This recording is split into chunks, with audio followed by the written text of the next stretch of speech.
Құрманбек Сәлиевич башында көрбей қалдыңыз.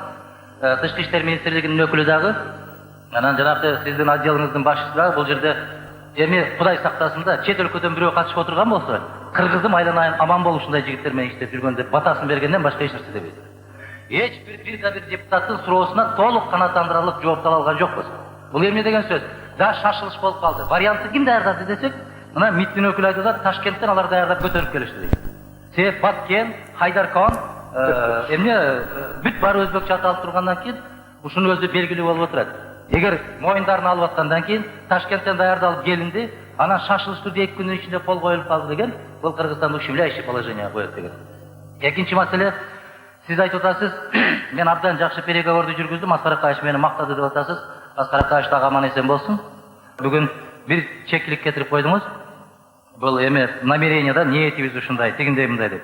Бирок кыргыздар жанакы мыйзамды карабайт экенбиз. Өзбекстанды билебиз биз. Ар бир айтылган сөзгө ушундай чакыштай болуп жармашып алып туруп, керек болсо 10га чейин барып туруп ушуну диктовать эткенин билебиз. Ошондуктан Курманбек Сәлиевич, биз азыр күчүндө деп Ташполот Балтабаевич тура суроо берди. Вас подставили. Вы должны набраться мужеством и сказать: меня заставили подписывать такой договор. Я был вынужден подписать такой договор. Вас подставили, почему? Прекрасно знаем.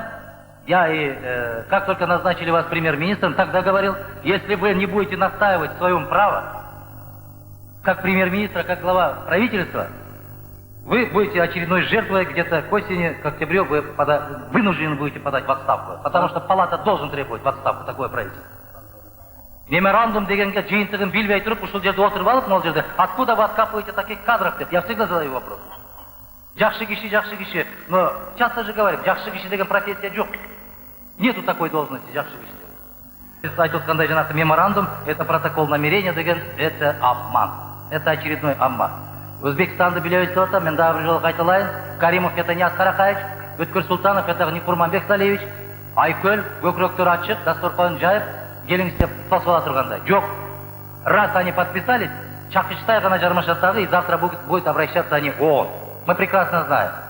Биздин башыбыздан өткөн, ООНго өткөрүп атканда, кайрылып атканда, Горбачевко чейин качып аткан. Ошондуктан, урматтуу депутаттар, заключение. Бүгүн мүмкүн болушунча кыскараак эмне кылып туруп, жанагы постановлениянын долбоору таратылып берилди.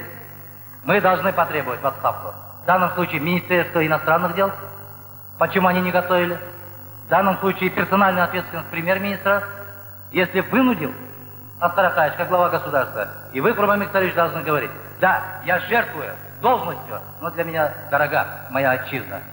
Я выбрал такую дорогу деп туруп, жигиттик сөздү айтып туруп, эмне кылышыбыз керек? Бекин нечеге ойноштун кажети жок, себеп жер ата бабалардан келип атат. Рахмат.